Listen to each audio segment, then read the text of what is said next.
અરબ સાગરમાં સર્જાયેલા ગંભીર ચક્રવાતી વાવાઝોડું શક્તિ અંગે ભારતીય હવામાન વિભાગ દ્વારા આગાહી કરવામાં આવી છે. તો અરબ સાગરમાં શક્તિ વાવાઝોડું વધુ તીવ્ર બન્યું છે. તો ગુજરાતના દરિયાકાંઠા પર 4 થી 7 ઓક્ટોબર દરમિયાન પવન અને ખરાબ દરિયાની સ્થિતિની આગાહી કરવામાં આવી છે. આ સાથે જ છેલ્લા 6 કલાક દરમિયાન 18 કિલોમીટર પ્રતિ કલાકની ઝડપે પશ્ચિમ તરફ આગળ વધી રહ્યું છે આ વાવાઝોડું.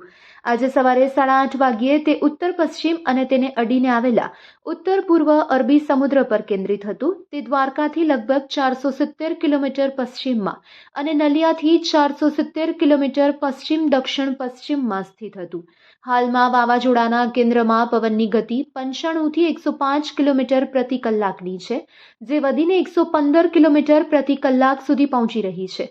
હવામાન વિભાગની આગાહી મુજબ આજે એટલે કે 4 ઓક્ટોબર સાંજ સુધીમાં પવનની ગતિ વધીને 110 થી 120 કિલોમીટર પ્રતિ કલાકની થશે અને ઝાટકા સાથે 135 કિલોમીટર પ્રતિ કલાક સુધી પહોંચી શકે છે. આ મહત્તમ તીવ્રતા આગામી 24 કલાક સુધી જળવાઈ રહેવાની સંભાવના છે. તો વાવાઝોડું પશ્ચિમ દક્ષિણ પશ્ચિમ તરફ આગળ વધે તેવી સંભાવના છે અને 5 ઓક્ટોબર સુધીમાં તે ઉત્તર પશ્ચિમ અને અડીને આવેલા પશ્ચિમ મધ્ય અરબી સમુદ્ર સુધી પહોંચશે. 6 ઓક્ટોબર 2025ની સવારથી તે ફરીથી વળાંક લઈને પૂર્વ ઉત્તર પૂર્વ તરફ આગળ વધશે અને ધીમે ધીમે નબળું પડશે. ગુજરાત પર વાવાઝોડાની જો અસર જોઈએ તો 4 થી 7 ઓક્ટોબર દરમિયાન ગુજરાત અને ઉત્તર મહારાષ્ટ્રના દરિયાકાંઠાના વિસ્તારમાં 45 થી 55 કિલોમીટર પ્રતિ કલાકની ઝડપે અને ઝાટકા સાથે 65 કિલોમીટર પ્રતિ કલાકની ઝડપે પવન ફૂંકાઈ શકે છે.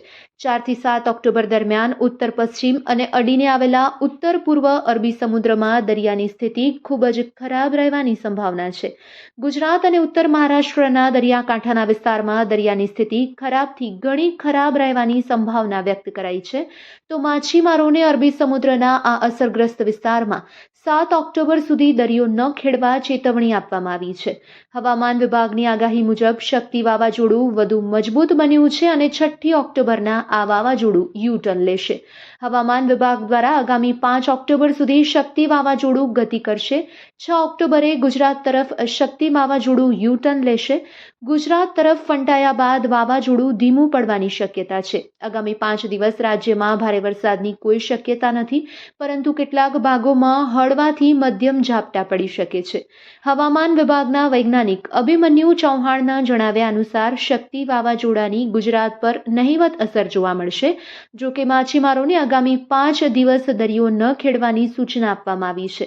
વાવાઝોડું ગુજરાત તરફ યુ-ટર્ન લેશે. જો કે ગુજરાતવાસીઓને ડરવાની જરૂર નથી, કારણ કે વાવાઝોડાની અસર ગુજરાત પર ખૂબ જ ઓછી થશે. દરિયાકાંઠે 40 થી 55 કિલોમીટરની ઝડપે પવન ફૂંકાઈ શકે છે. તો 8 ઓક્ટોબરે દ્વારકા, જામનગર, પોરબંદર, સુરત, નવસારી, વલસાડમાં મધ્યમથી ભારે વરસાદની શક્યતા વ્યક્ત કરવામાં આવી છે. તો અમદાવાદમાં પણ છૂટાછવાયા સ્થળે હળવાથી મધ્યમ વરસાદની આગાહી હવામાન વિભાગ દ્વારા કરવામાં આવી છે. આ વિશે વધુ